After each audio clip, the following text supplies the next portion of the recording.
I am your host and presenter for today, and this is Authentic Leadership in Times of Change, and it's a third and final presentation in the series, and today's topic is simple tools to reignite the conversation. All of your lines are muted automatically by the host, and we do ask that you turn your cameras off at this point. Please do send comments into the chat, and we will be participating in the chat throughout this session, and there will be time also to unmute and ask questions at the end. So if you haven't done so already, please do introduce yourself in the chat, your name, your title, and your organization. And I just see a lot of really familiar faces, a lot of friends of ICSI and people I've enjoyed working with. So hello and welcome to you all. This is me. I'm Sarah. I've been in healthcare for 15 years, been at ICSI for just over 5. And in addition to being a quality improvement person, I combine my love of improv in everything I do. And I created the quality improv framework at ICSI. Our objectives for today are to describe how adaptive engagement methods complement your formal quality improvement models that you all have. We're going to talk about crafting questions and conversations that positively influence the direction of your project. And then also we want to talk about collaboration and how to ensure you're solving the right problem. But take our fancy objectives away. What I'm really excited to give you today is actually what I call ICSI's greatest hits. This is stuff we use all the time, and it works, and it's effective. Same thing. And so excited to share that with you. For those of you who don't know ICSI, we have been influencing healthcare in our region for well over 25 years. And we convene health systems, health plans, and health organizations and the community to come to the table to tackle that which they cannot do alone. Topics we're working on currently are mental health, opioids, suicide, social determinants of health, and work we're very proud of as we pivoted during COVID is mental health for the healthcare workforce. And I'll give you a little preview at the end of work that's coming up with that. My role at ICSI is to do capacity building. We take a look and work with organizations who know what they want to do, but so often how to get it done is the bigger challenge. And that how is often dealing with problems that are adaptive, not technical, and they're relational. They require high levels of collaboration. And so in looking at capacity building, we say that in order to be effective, all organizations need to be firing on 3 levels. In order to be effective, you need a model for improvement. And that could be the model for improvement. It could be Lean, it could be Six Sigma, it could be Baldrige. We say you need methods, adaptive methods, and a great mindset. So we say model, method, mindset. So I was getting ahead of myself. Here are some models that you might be familiar with. And I'm guessing in the organizations I see as you've all introduced yourself, you subscribe to one or many of these. These are well known. I'll also say the quality improv framework, we're not telling you anything you don't know already. We're just reminding you of how it's packaged. You need adaptive methods. It's one thing to have an A3, but do you know how to have the conversation to really get in there and get people to think creatively about what you want to do? Do you have adaptive methods to marry to your technical tools? And so I've listed some methods here, and today we'll be talking about 4 of these methods. And then for those of you who attended our first and second webinars in this series on authentic leadership, we talked a lot about the improvisational mindset and the importance of really meeting people where they are, being highly collaborative, and being comfortable navigating uncertainty. And certainly nothing is more improvisational than a crisis or emergency. And those are the skills we're tapping into with COVID, both short-term and long-term. And with that improvisational mindset, ICSI has 6 guiding principles. And I have just been notified my cord is clicking, so my apologies. I'm going to stop that. And actually, I'm going to take this out if this doesn't work. Thank you, Audrey. Our 6 guiding principles for a quality improv mindset are trust, awareness, acceptance, where we say yes to our circumstances, movement, where we say and we move it forward, empowerment, where we're free to explore ideas and take safe risks, and then commitment, we stay to the end. And this type of mindset allows you to take safe risks, allows you to collaborate, allows you to say, if not this, then what? What can we do? And it moves you forward. Today's focus is in this adaptive methods hexagon, I'll say. Do you have a robust set of tools? Do you have customized local approaches? You know what you want to do, but how are your conversations? How are you getting past the binary approach of, hi, I would like to work on something with you, and then it becomes a yes, no? How are you going from trying to get buy-in? And I always tell people, if you're having trouble with buy-in, people don't like what you're selling. How do you go from a mindset of getting them to buy in to a mindset of co-creation and ownership? So how is this part of authentic leadership in times of change? You are having conversations in uncertainty. Our world is just so not what any of us expected right now, is it? The situations we're dealing with may be novel, the evidence may be unclear, and there may be many approaches or solutions. And so often in our fee-for-service world, where we're all brought up and just stick to the evidence and find the solution, implement it, you're good to go. And we're now in this nuanced world where we need to get very nimble, we need to adapt, and we need to be prototyping very quickly, and the information changes from day to day. And so your role, our role as quality improvement leaders is, I say, it's to set the table. I don't have to have the answer, but I need to get the right people at the table, and I need to ask the right questions. We need to create the space for something to emerge. Asking those questions and having those conversations that allow for something to emerge that's better than what I could have come up with on my own. We need to get curious, asking those questions, and ultimately our work will be enhanced by collaboration. So today I'm going to give you what I call the simple tools package. For those of you that are familiar with my training, you may have seen this under the heading of the Catalyst's Field Guide. I've also done it under the heading of Courageous Quality Improvement. I call it a lot of headings, but within this toolkit, I'm going to talk today about 4 very simple exercises that ICSE uses all the time. And remember, ICSE, we convene, we bring people together who may be competitors, they may have differing opinions, they may disagree, but they're ultimately tackling the same problems. These are tools we use to very quickly get people collaborating and to help really get away from any cultural things that are in our way, and to speak in a way that is honest and that is authentic. So I'm going to talk about design thinking, appreciative inquiry, temperature checks, and TRIZ, which is also known as reverse brainstorming. As always, with all of my trainings, I may not be telling you anything you don't know. These are not tools that we've created. These are not unique to us. These are well-known tools out there. However, they are not embedded and hardwired in the average quality improvement or performance improvement practitioner's toolkit. And so what we want to do is bring them to you, bring them to the fore so that they continue to live and they can continue to be used. I will talk about using 10 to 30 minute versions for each of these, and I'll talk too about how and when we use them. The first tool I'm going to talk about is design thinking. And I would bet, as I see the organizations that are, as you've all introduced yourself, you use elements of design thinking in your work, or somewhere within your organization, someone is quite expert on human-centered design. So I want to borrow from this just something small. So to set the stage, I want to show you a picture. This is my attempt at drawing. And we're just going to say pre-COVID. I actually haven't been in a grocery store since March 18th.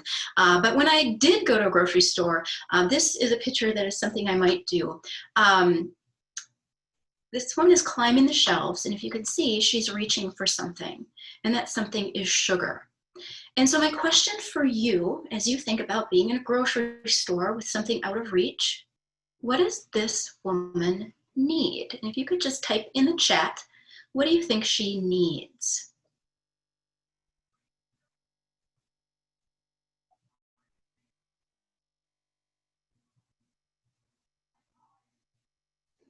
I'm trying to get comfortable with silence, so I'm going to give you all a minute to type that in, and we can watch as the answers come in. I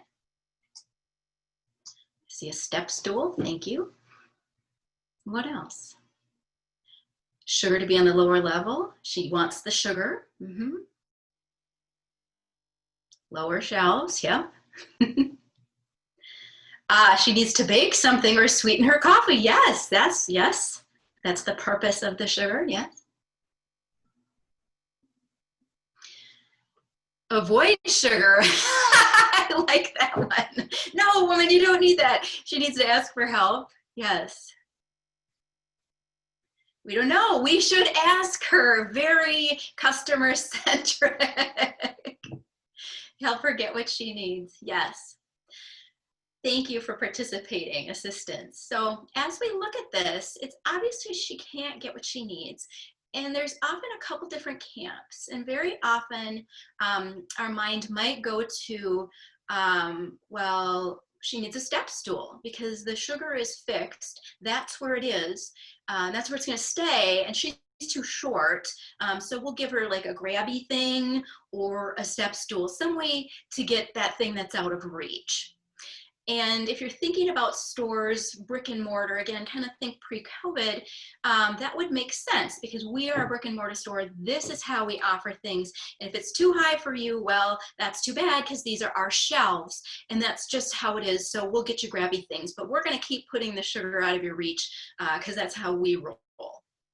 And that may be how we in healthcare thought about this. So it's basically protecting the status quo. How many of you in your hospital systems have navigators where it's so hard to get around that we have to give you someone to help you? When in fact, we may need to be saying, how can we make it easier? And so a design thinking way of thinking about what does this woman need? This woman simply needs sugar. Or this woman is actually hungry, or this woman needs to bake. And so a disruptive, innovative way to think about this, the design way, is let's stop thinking about our shelves and what's good for us, and let's start thinking about the experience that we're trying to create. And I will say I haven't been to a grocery store since March 18th because now I'm getting my sugar delivered by a shipped. They bring it to my garage. It's amazing. And I think we've all adapted in these ways. And Amazon was the disruptor here. They're like, how do we get a sugar button or an easy button in the kitchen? So when this woman has a need at 3 in the morning and she wants brownies, how do we make it as easy as possible? And that's design thinking. And so this image, and in fact this exercise, was brought to us by a really good friend of ICSE. His name is Jess Roberts, and he is out of the Culture of Health by Design at the University of Minnesota. And I would strongly encourage you, he's doing really innovative work with health systems on just this. How do we create the experience? And he suggests we ask this very simple question.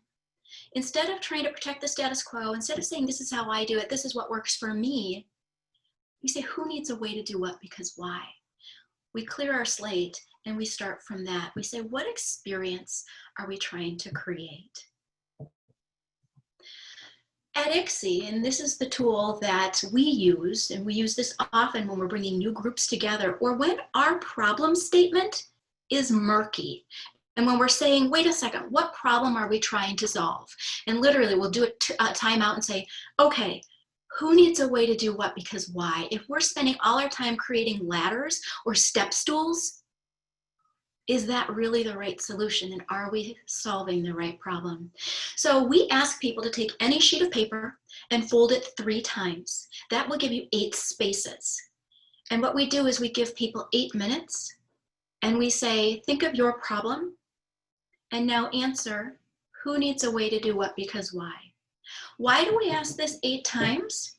Because we are so hardwired to protect the status quo that our first 2 or 3 times is, well, this naughty person needs to do that because of compliance and I said so. And it becomes this just do it, which if you've done any work with me, you know is absolute death. That Nike quality improvement of just do it does not work. That's not where ownership is. And so we empty our cup and we say, who needs to do away because of, who needs a way to do what, because why? And so the first 1, 2, 3, 4 are compliance, just do it. And it's kind of shame and blame, you naughty person, you naughty person. And when we get that out of our system and we really say, okay, what experience am I trying to create? And the magic, how can I make this easier for the who? Then we start getting places.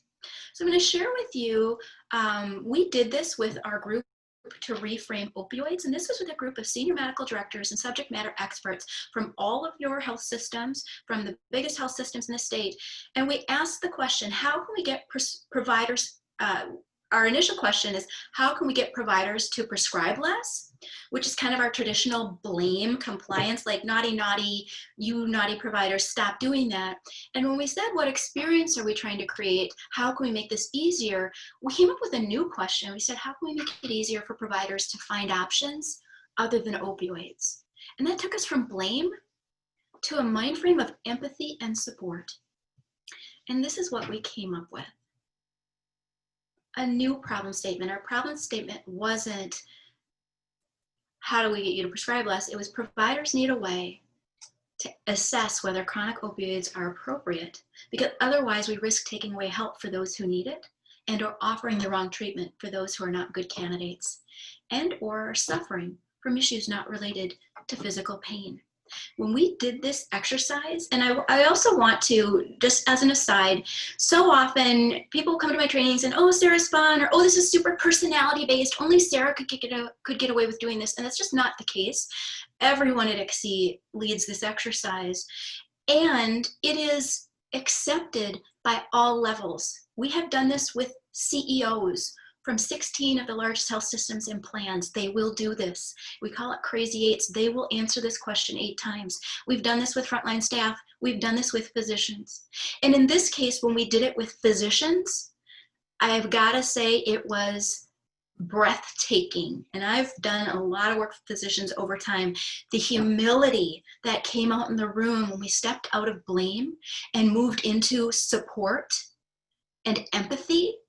And a senior medical director said, okay, I'd be happy to prescribe less opioids, but I've got a lot of questions.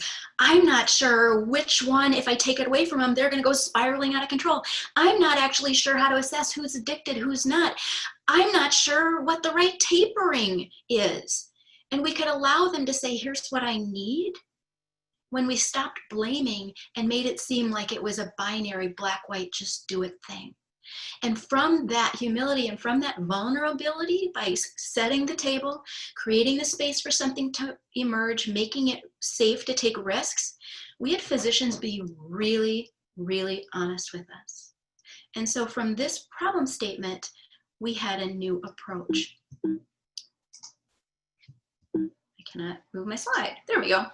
We reframed it from the old conversation where we would have had an intervention that was telling or training. Okay, docs, now we've decided on this MME, you are prescribing it appropriately, follow this rule. And I've said for a million years, everybody knows what to do. Your docs are so smart. Your providers are so smart. They know what the guidelines say. But there's a really good reason why they're not doing it. Are we asking? And so instead of teaching and training, just do it, we have a new conversation. And when we say, how could we make this easier for providers to prescribe less, what we came up with is we need to develop tools for assessment, tapering, and optimizing the EMR so that we can make it easier to do the right thing. So I want to get comfortable with the silence for a minute. And I want to do a little experiment here in our chat. I want you to think of your problem. You've got 1 or 2 things that are just weighing on you and keeping you up at night. Would you please, on a piece of paper, you can fold it 3 times and ask 8 times, I want to give us 4 minutes, and I would do 8 if I had a longer meeting, but I would like you to go through the experience of saying, here's my problem, who needs a way to do what, because why? And I'm going to put my timer on, and I'd like you to do that. And then I'd love for you to share your arc or any insight you had from the who needs a way to do what, because why, where you started and where you ended. So I'm going to say, begin. And I know some of you are like, I love webinars because I get a lot of email done while I listen to interesting content. If you could just kind of stop and clear your plate, this is a really impactful exercise. It's very, very powerful. So who needs a way to do what, because why?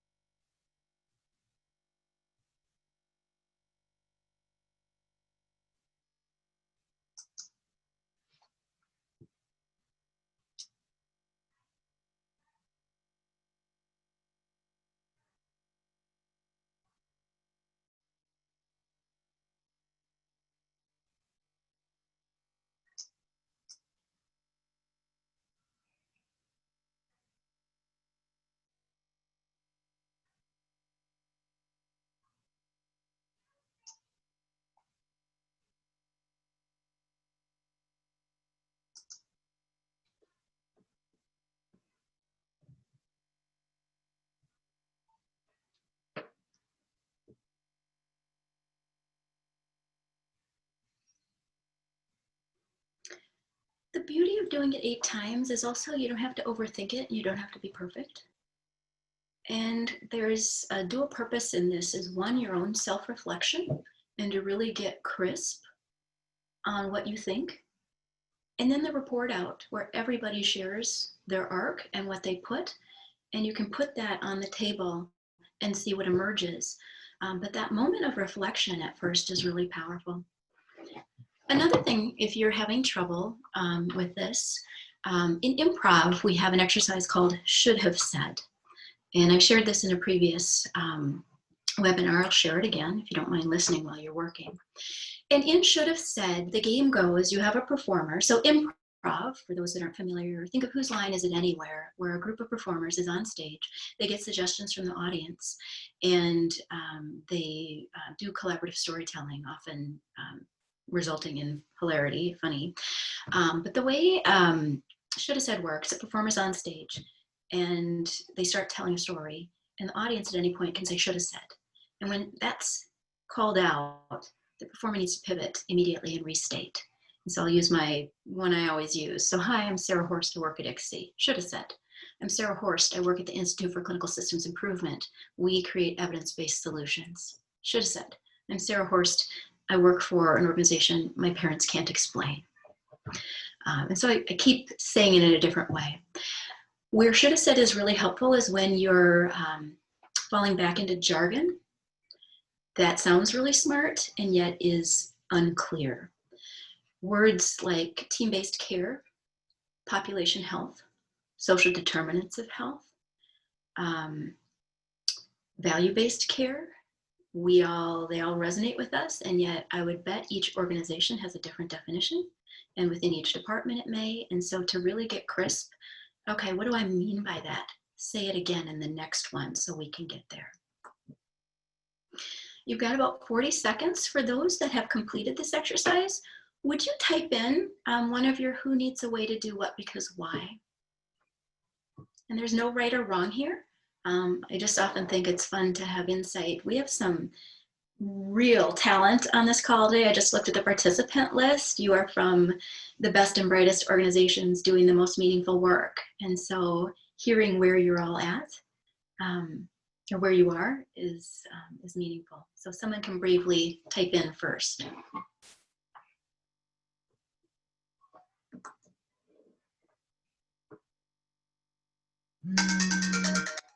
That's my jazzy timer. All right.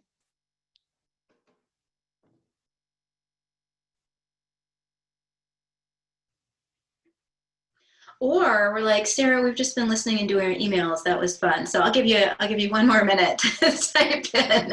It's always an experiment going from virtual or going from in-person to virtual.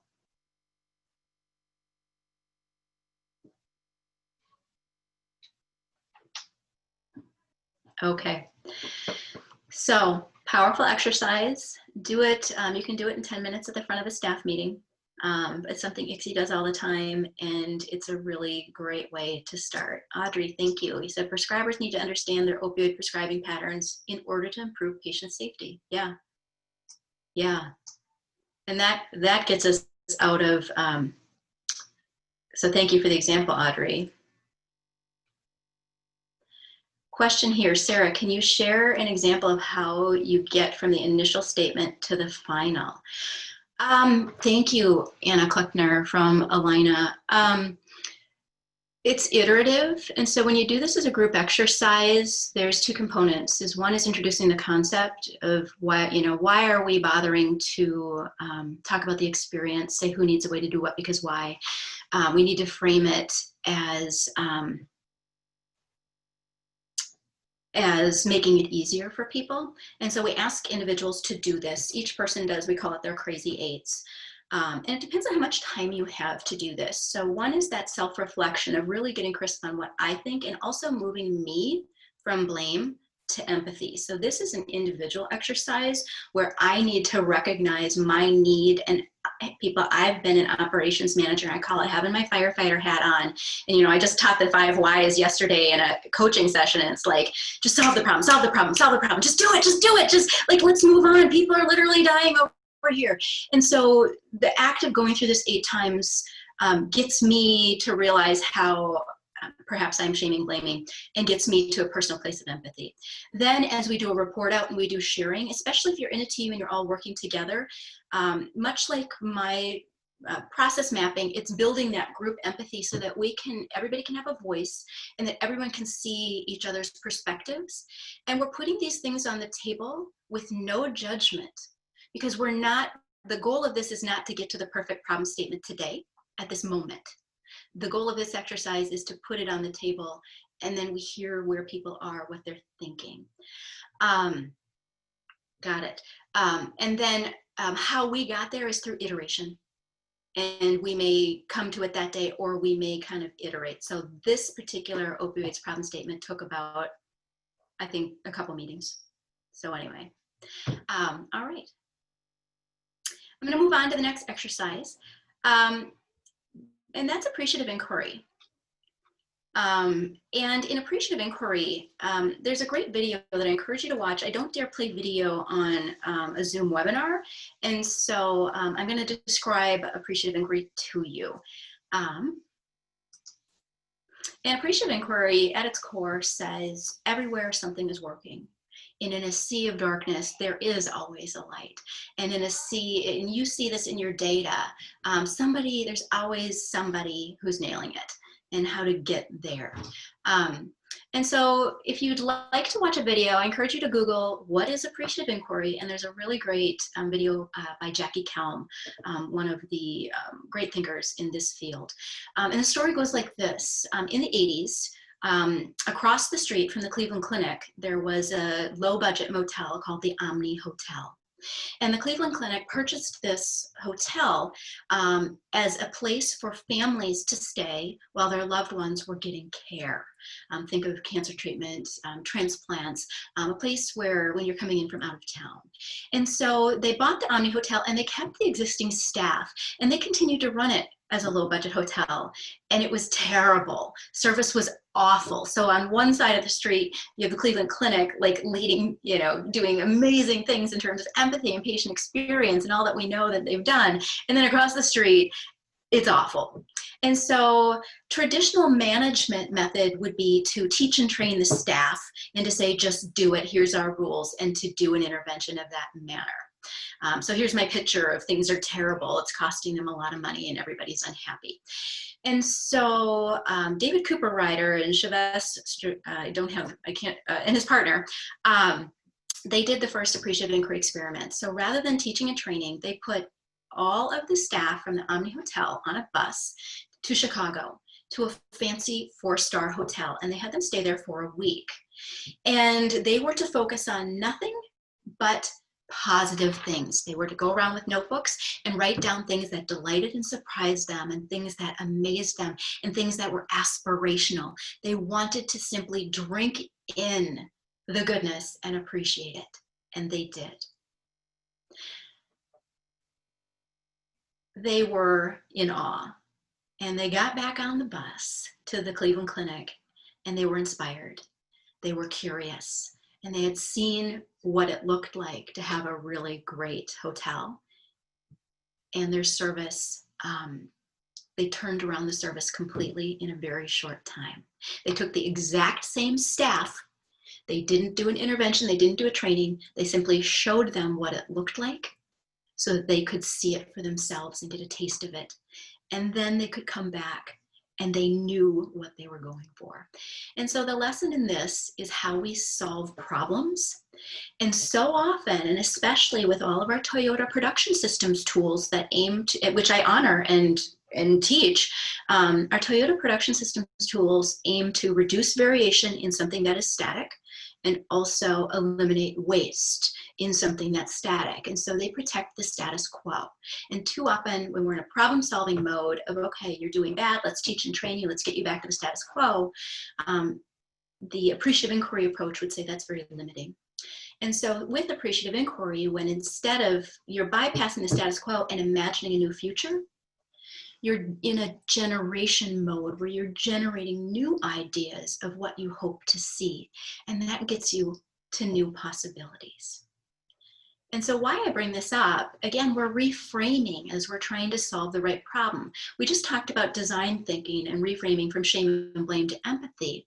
This goes from a find it and fix it mindset, which has its time and place and is very helpful, but it can be limiting. So again, adding to our toolkit, our find it, fix it approach is let's focus on the problem and how we got there. Let's fill that gap. And I'll use hypertension as an example because I used to do hypertension work. I would so often go into a clinic and like, we're just not working on hypertension. So what do you mean? You know, it's like, we're just starting from this deficit. And so the new way of having the conversation is say, let's find what's working and apply those lessons here. Not let's sit around and focus on why the leaders, the managers didn't put hypertension in the strategic plan. Let's not blame this person that they tried it before and it didn't work. Let's not go into that mindset. Let's say, okay, we have great outcomes for diabetes. What are the things that make that program successful? And would any of those work for hypertension? This isn't quite an apples to apples thing because we know hypertension is within the D5, but it's the same type of thing. So deficit thinking versus abundant thinking is we think everywhere something works, and what we focus on becomes our reality.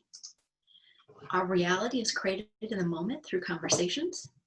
Our questions influence our conversations, and carrying something of the past into the future is comforting in the face of change, where I'm not saying don't, the status quo may not be bad, but if we do need to design for something new, if we do need to move on, let's take what works and not throw the baby out with the proverbial bathwater. What we do is we want to build on the best. So how do we do this? It can be done in the obvious ways of let people shadow. Do people know what other departments are doing in your organization? Are they aware? Can they see this? Do you have sister organizations? Can you call someone up from someone you see on the chat and say, what are you guys doing? Can we see the future? A simple way that I do it, and ICSI does it, and I learned from my peers and colleagues at ICSI, is we're really, really deliberate in how we set the tone in our consulting and how we can go in, especially as consultants who aren't in the family, we don't know, we want to be really sensitive. And so rather than tell us why you got this bad gap, what did you do wrong, which can feel shaming and blaming, we will go in and say, okay, we're working on a program. Think of a program you admire. Why do you think so highly of it?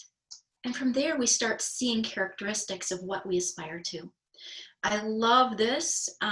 If you had a blank canvas and weren't constrained by today's structural reality, what would an aspirational program look like? I call this magic wand thinking. It's like if money were no object and resources were unlimited, what would you do? And talent were also unlimited. Simple question, what do you hope will happen as a result of this project? And tell me about a recent project that was very successful. What made it so? We ask these questions because hope is crucial when you are trying to innovate and do improvement. We have to believe that the work we're doing will matter and is not going to be some exercise in futility. And so the words we use to paint that picture can become very powerful. And so I want to ask you to use the chat again. We are in as challenging at times, I think, as any of us could ever imagine. We are working in healthcare amidst a global pandemic.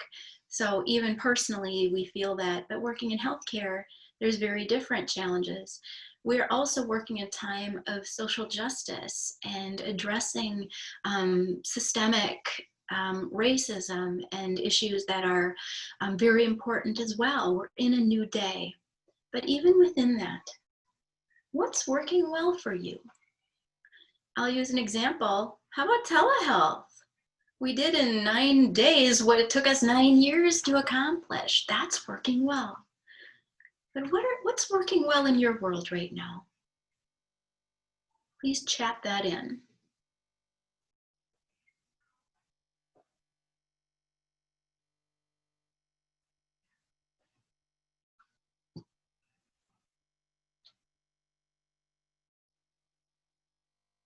While you're chatting and thinking, I'm going to move on to the next tool. And I call these temperature checks. This is an informal name. Again, thinking of adaptive tools to help our conversation go better. The first two tools I just talked about were really very ways to reframe and get people in the right mindset. One is creating the experience. The other is getting people to a place of hope and appreciation so that we can create those solutions. But I want to talk about checking in with people. And I want to just share a story. This is my college campus. I went to Carthage College in Kenosha, Wisconsin, and my dorm was on the shore of Lake Michigan. I was 18 through 21 years old with $1 million real estate view every day.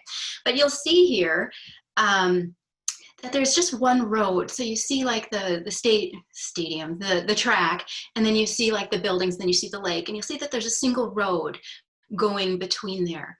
That was the road from the dormitories on this right side to the classrooms on the left side, single road. So every day you literally had to pass every single person on campus, and everybody knew each other. There was only about 1,200 people on campus.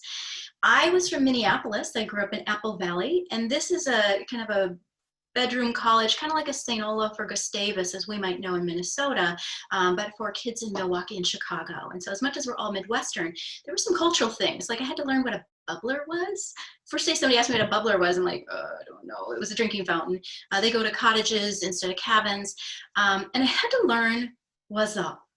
And to date myself, this was before the beer commercial where, what's up?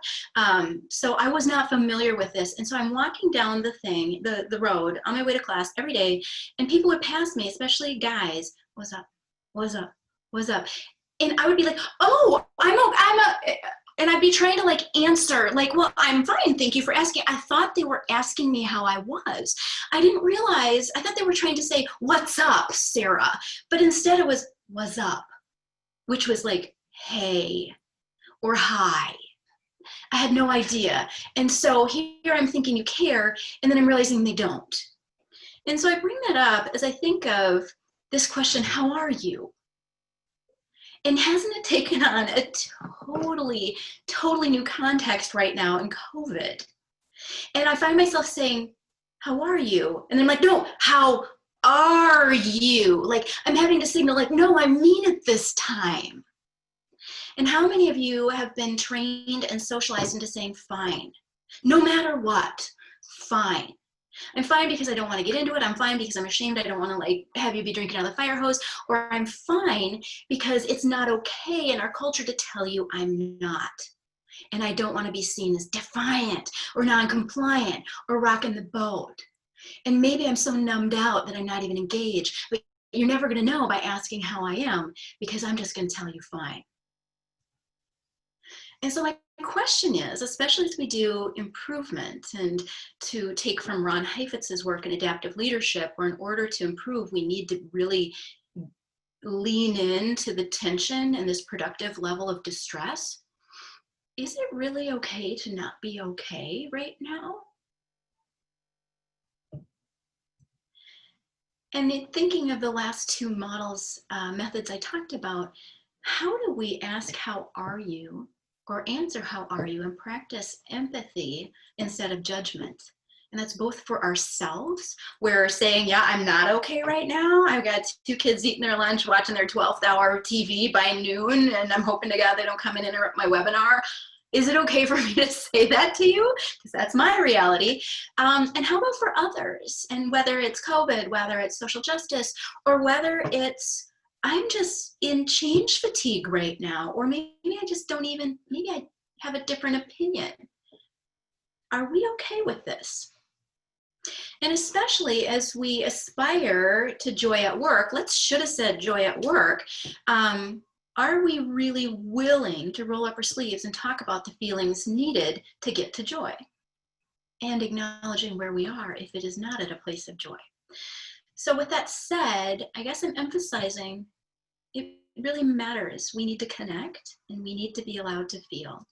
A tool that I have found useful, there are many tools, and if you have other tools, chat them in.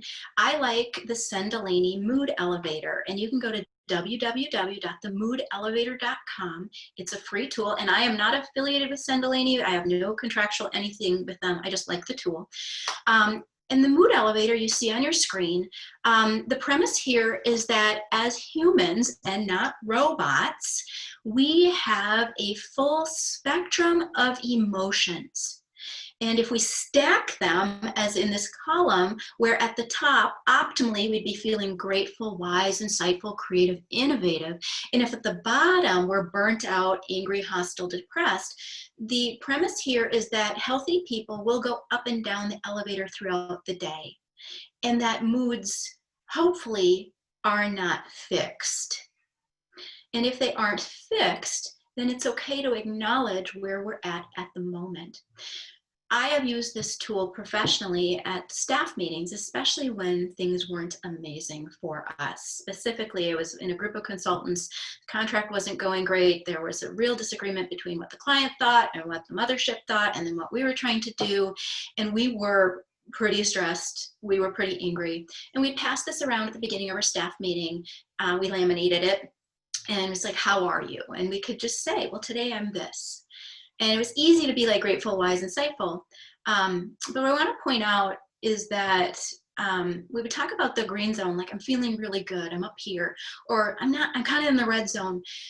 There's a center blue, which is curious and interested. And if you're feeling down in the red, the challenge is to say, but how can I get curious about that? So we pass this around and we'd be like, oh, I'm so frustrated, this happened. And we challenge ourselves to say, and I'm curious how it'll turn out. And we could even be like, well, I'm really interested to see what they do. But it gave us language, and it was really freeing to have it be okay to feel these things. It's not fixed. Seeing the curious and interested as aspirationally, like, where can I get to neutral so that I can function? But then also created a great way for us to support each other because we actually knew where the others were.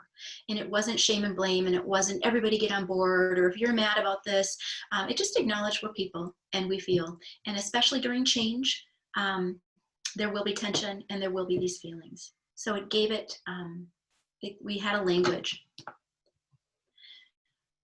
So while we're talking, how are you feeling today? And so often there's a different, I laugh because I put at home and at work. I'm like, well, my home is my work right now because I'm someone who can work from home. But where are you on this mood elevator? Right now I'm feeling a little bit wise, grateful, insightful, and creative because I get to spend this noon hour with you, which is one of my most favorite things, as many of you know. But where are you at? And if you're like, oh, I couldn't type that, I want you to type it anyway. Because it's okay, you're not going to be there forever, and you're not a bad person if you're feeling hostile, angry, depressed, or burnt out. But would you take a moment to chat in?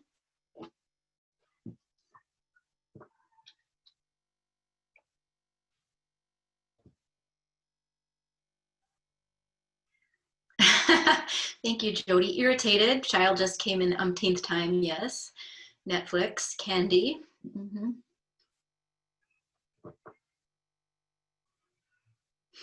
Thank you, Audrey.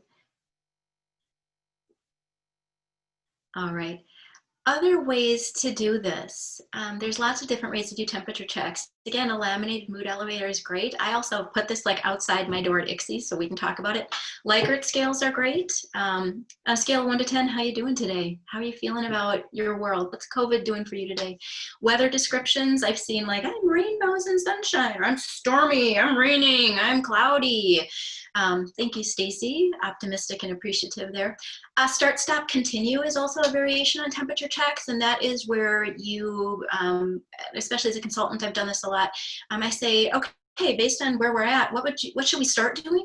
What should we stop doing? And what should we continue doing?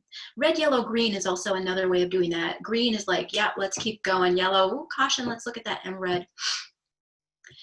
And then I want to talk about an advanced version of temperature checks, and something that we have really started doing and gotten a lot of traction on.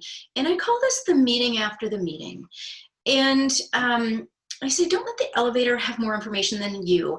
How often do you have a meeting and it's really important, and then inevitably in the hallway or in the elevator down to the lobby or in the parking lot, that's like when the real stuff comes out that people didn't want to say in the meeting, and now you don't know, and now you can't course correct.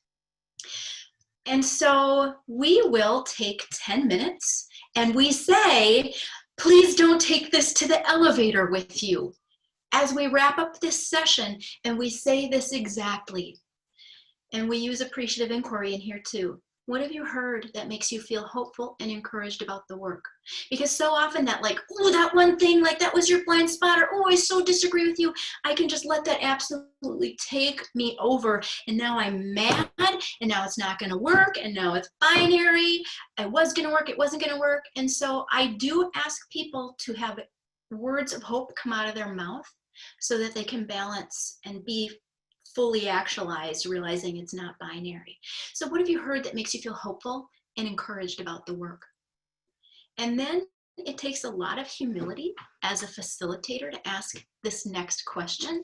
And this is also where, if I'm being my authentic leader self, I realize that I don't have to have the right answer. Maybe I'm not the magic bullet, and maybe I need to set the table and get people to tell me what I don't know. So what's missing from today's conversation that you feel is important to be included as we move ahead? That's acknowledging that I don't have all the answers. And if there was something I missed, you'd be remiss if you didn't mention it. And that's ownership as well. Don't get mad at me if I didn't even know what my blind spot was. I brought you to the table. I need you to participate and own this. And then, are there any concerns or cautions that we want to keep an eye on as we continue? Also realizing that it's iterative. We haven't wrapped this up today. What can you contribute that we must know? I'll move on to my last exercise. And that's visioning and TRIZ. And many of you may know this from some of my work, but I just love this. And this is one ICSI does a lot, and it's a lot of fun. And again, we do this with CEOs. We've done this with physicians. We've done this with the full spectrum, and I've done it around the country. It works. And you can do this too. I'm a fan of liberatingstructures.com. So that's www.liberatingstructures.com. And you can look up TRIZ as we go. But this is a two-part. As we're framing our work and our project, and as we're trying to ensure that we're solving the right problem, and as we're co-creating together, it is really important that we all are starting from the same vision. I told you I taught a QI Basics module this week, and we were talking about the model for improvement, the 3 simple questions that you need to answer to solve any problem. It's what problem am I trying to solve? How will I know the changes in improvement, and what changes could be made that will result in an improvement?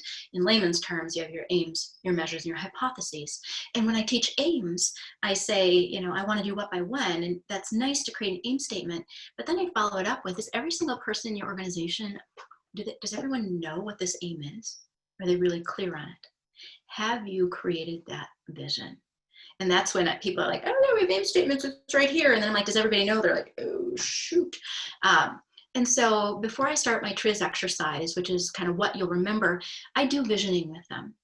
And to quote from Barbie, I have 2 little girls in the other room watching Barbie right now. You've got to see it to believe it.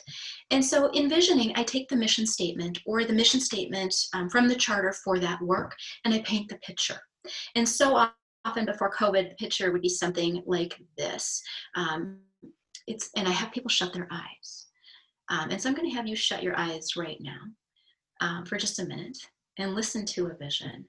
It's 2022, and you have achieved your mission of whole person care. Your patients are able to access care when they need it, how they need it, in a way that makes sense to them, and in a way that they can afford. And your providers have the confidence and resources to deliver care in a way that feels good to them as well. You are being fully reimbursed for all of this care. And you have access to community resources and smooth referrals. And so I paint a picture like that. You can open your eyes. There's a new vision in COVID. It's 2022 and we are in some semblance of normal. We're not putting out fires. We are able to be alive operationally. Each of you would insert your vision here. But have a crisp vision. Ask people to shut their eyes and speak your aims to them. They will do this. After you've spoken your vision, then you ask them to sit for a moment with their thoughts and imagine with their eyes closed, what does it feel like? What do you see around you? How would your team describe the culture? How would your physicians, your providers, your nurses, your insert staff name there, how do they describe it? And do patients and families feel and see a difference? And people will do this for a minute. And people even get sensory, like they can hear it, they can smell it, they can taste it, they can feel it.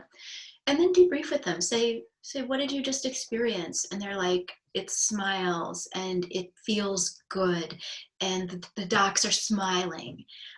So if you can paint that picture, get people into a visceral space with it, that will prime the pump. This is part one for then what we're about to do in part two. And part two is Triz, again, from liberatingstructures.com. And in a serious spirit of fun, make a list of every single thing you could do to sabotage that vision. So I've just painted this glorious vision for you. We are in nirvana. And now I say to you, what's every single thing we could do to screw this up?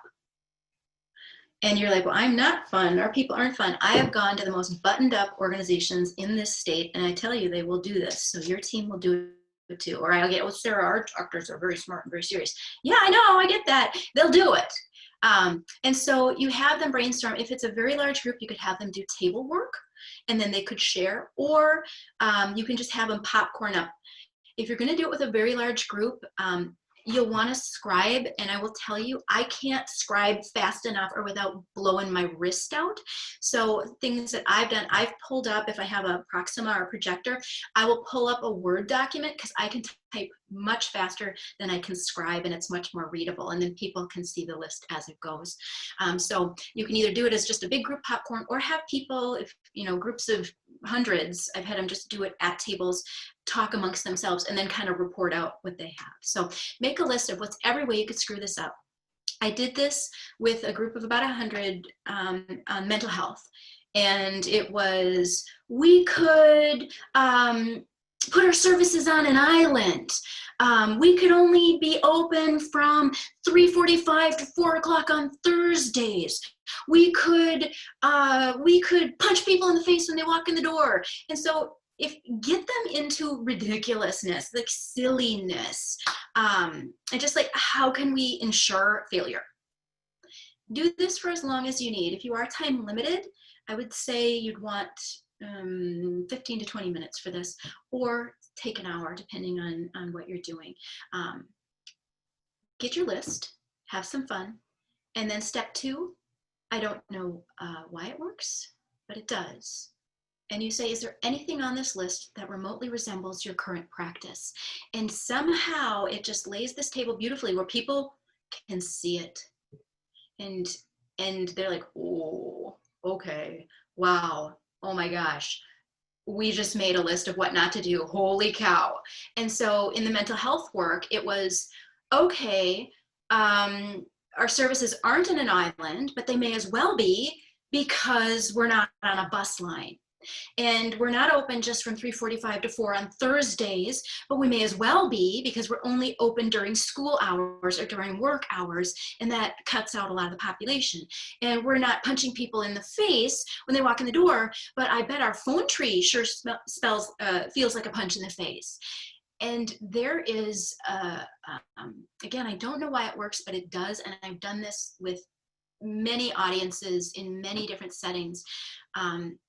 And it's like, oh yeah. And then the work just lays itself out. Then the conversation, instead of you saying just do it, or I've come up with this brilliant solution, or this committee is going to do this to you, you say to them, what should we stop doing? And you say, what's emerging as possible areas of opportunity? Is there anything on this list that you'd like to start with? So rather than adapting something massive, which I call that the +1, -1 from capacity. Great, I'll do this screening, and which one would you like me to stop? And that gets into that, like, make me do it. This is a, what could we take off our plate or stop that would just make it easier? So this is a fun one. It's super easy to do. It's very easy to imagine, and it's very, very effective. And it is great to prime the pump and set a tone as you convene a new group working together. It's a great way for them to play and to start defining who they are and what they want. It just works. I don't know why. So is there something you could stop doing right now that would get you closer to your goal? Does anything come to mind?